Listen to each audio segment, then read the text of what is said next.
Oh, this could be that guard. Whoa.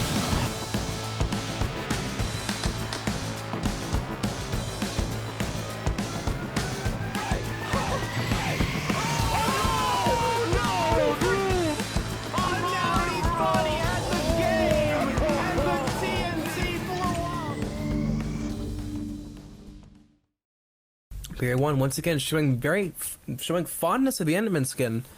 It looks like NationWide is just playing as default Bowser Jr. 3, 2, Even he's seeing Town and City. Yes, that's what it was. It's very close side blast zones. This is going to be very advantageous to Steve, as he doesn't necessarily have too many off the top kills, and his one-up smash has just a stupid amount of knockback, so it just kills anyways.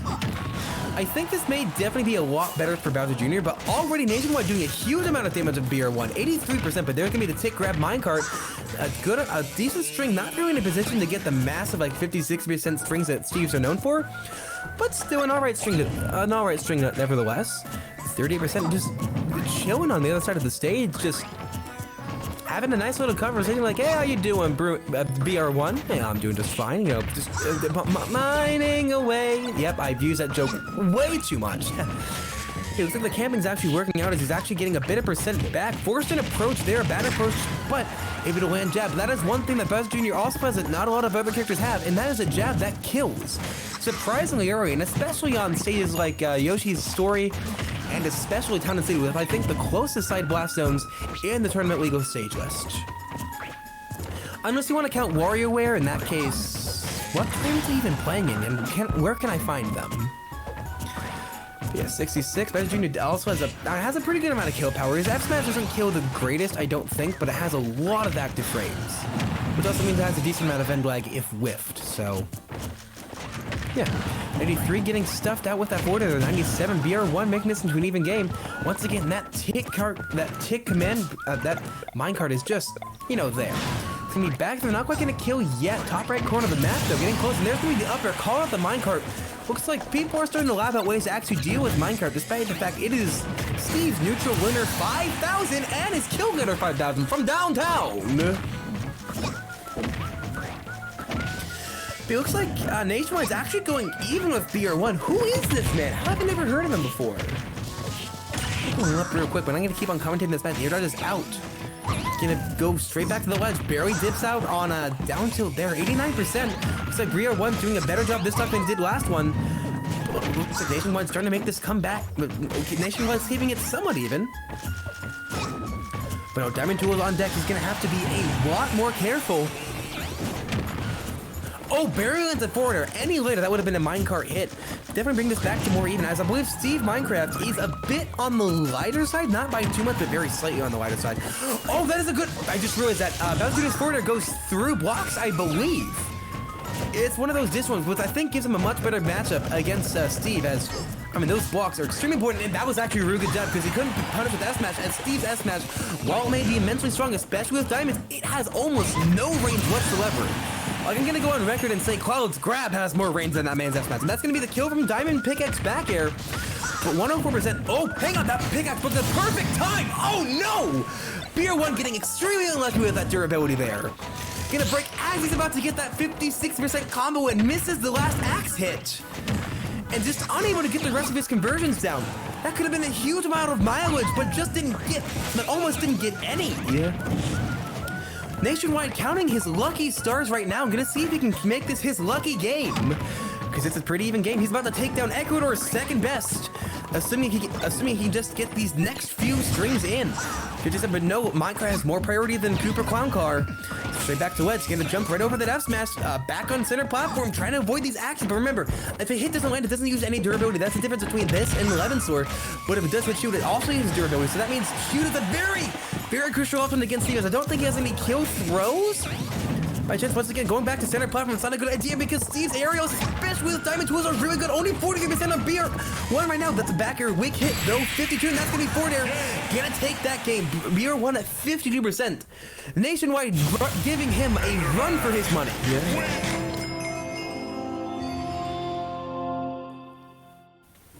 A run for his money indeed. Br1 definitely started adapting a lot better that late game. I'm gonna guess game 2 is gonna tell a different story, unless NationWide adapts. Like, without a doubt, watching that game, NationWide's a great player. But Game 2 is the determination. Game 2 always gives you the distinction between a good player and a great player. Every single time. So let's see what this Game 2 ends up showing us today. Will NationWide show some proper adaptation to Br1's playstyle, or will he stay in stone and roll behind with the changes?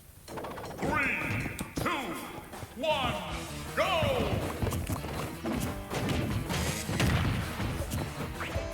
Alright, well, starting off pretty buck standard. Once again, going back to Town and City. I think this is a neutral pick from both of them. It's gonna be grabbed down throw, air dodge is back. Nice evasion of grab there, but once again, that's gonna be another coming in. Actually catches his option afterwards. He's starting to learn how to shoot that. He keeps inside being every time he's above lead. That's something I've noticed. Br1's going to start shooting that, but it looks like NationWide was already starting to punish what he did after, which is a jump forward, potentially going for a forward or up air. It's right under those axe up airs there. Seriously, that axe is stressful. If you get hit by one of them, you just get hit by 4 of them. It's ridiculous, man. Yeah, already 87% on Br1. That's gonna be a solid back here. 102. Tries to get the 2-frame ever so slightly late on that. Tries to get up smash, but no, Br1 whiffs that punish. Solid backer, still a weak hit. As he drives away, whiffs the up smash. Now putting his own wall up. Steve being one of the best campers in the game. That's beside me gonna land. That's gonna be the kill. Only 82%, so it looks like assuming he stays away from ledge long enough and doesn't let Bruno. Sorry, I keep forgetting. He said on this Twitter, they're not calling Bruno. It's Br1. My bad. I think we need to just avoid that up smash and not get hit in the face with a bunch of diamonds. He should be in line for a good amount of mileage, but unfortunately, the ladder is the cause of death. And what's happening now is Br1's taking back the lead quickly because those diamond tools, by God, those are some diamond tools. Scary and strong as hell. As I said, Steve at worst is mid-8s here.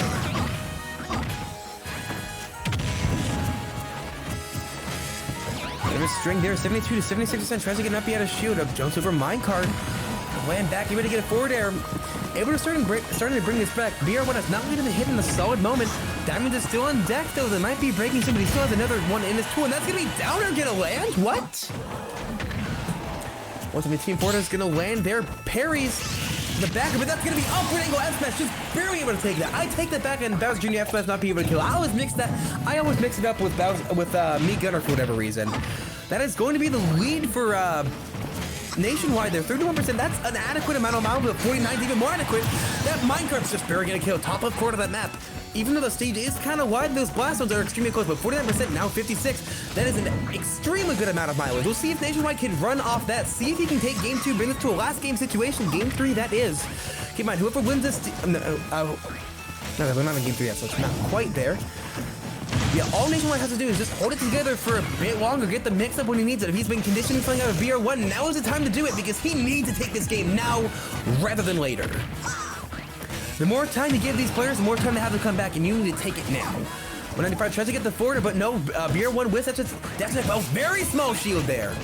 I wouldn't be surprised if NationWide takes a step back just to let that thing recharge just from the side. Oh, and there's a backer hitting him right out of the minecart.